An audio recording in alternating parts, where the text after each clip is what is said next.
મહુવા શહેરના ખારજાપા વિસ્તારમાં double murder દંપતીને જમાઈએ ઠંડા કલેજે તીક્ષ્ણ હથિયાર વડે મોતને ઘાટ ઉતાર્યા. પત્ની જતી રહી હોય તેની દાજ રાખી સાસુ સસરાની હત્યા. મૃતક દંપતીને 8 સંતાનો હોવાનો દાવો.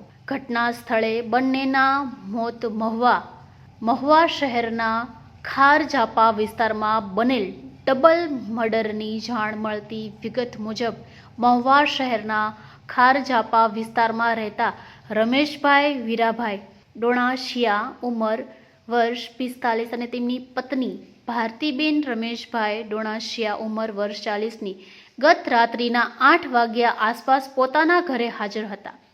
તે વેળાએ મહુવાના નવા ઝાંપા વિસ્તારમાં રહેતા દંપતીના જમાઈ અજય રાજુભાઈ ભીલ ઉંમર વર્ષ 30ના પત્ની થોડા દિવસ પહેલા ઘરેથી જતી રહી હતી.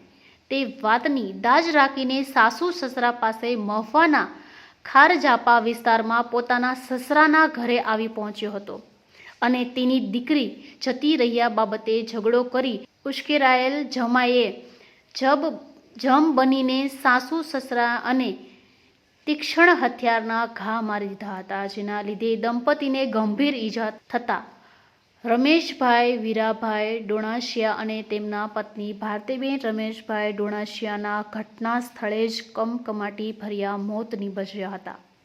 ઉક્ત ઘટનાને લઈને મહુવા શહેરમાં ભારે ચકચાર મચી જવા પામી હતી. જ્યારે ઘટનાની જાણ થતાં મહુવાના એએસપી અંશુલ જૈન અને પીઆઈ ભરવાડ સહિતનો પોલીસ કાફલો તાત્કાલિક ઘટના સ્થળે દોડી આવીને તપાસ હાથ ધરી હતી. પોલીસ ઘટના સ્થળે પહોંચી તે વેળાએ રમેશભાઈનો મૃતદેહ ઘરની બહારના ભાગે, જ્યારે ભારતીબેનનો મૃતદેહ રૂમમાં લોહી લથપથતી હાલતે મળી આવ્યો હતો.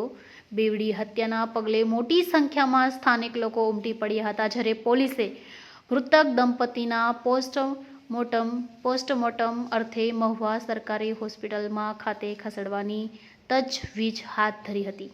અત્રે ઉલ્લેખનીય છે કે મરનાર રમેશભાઈ વીરાભાઈ ડોણાશિયા અને ભારતીબેન રમેશભાઈ ડોણાશિયાને સંતાનોમાં 7 દીકરીઓ અને એક 8 વર્ષનો દીકરો હોવાનું પ્રાથમિક માહિતીમાં જાણવા મળે. રમેશભાઈ છૂટક મજૂરી કરીને પોતાનું ગુજરાન ચલાવતા હતા, જેમાં 4 મોટી દીકરીઓના લગ્ન થઈ ગયા હોવાનું જાણવા મળ્યાનું રહીમ આર વસાએ એક અખબારી યાદીમાં જણાવ્યું હતું. રિપોર્ટર રહીમ વસાયા, મહુવા.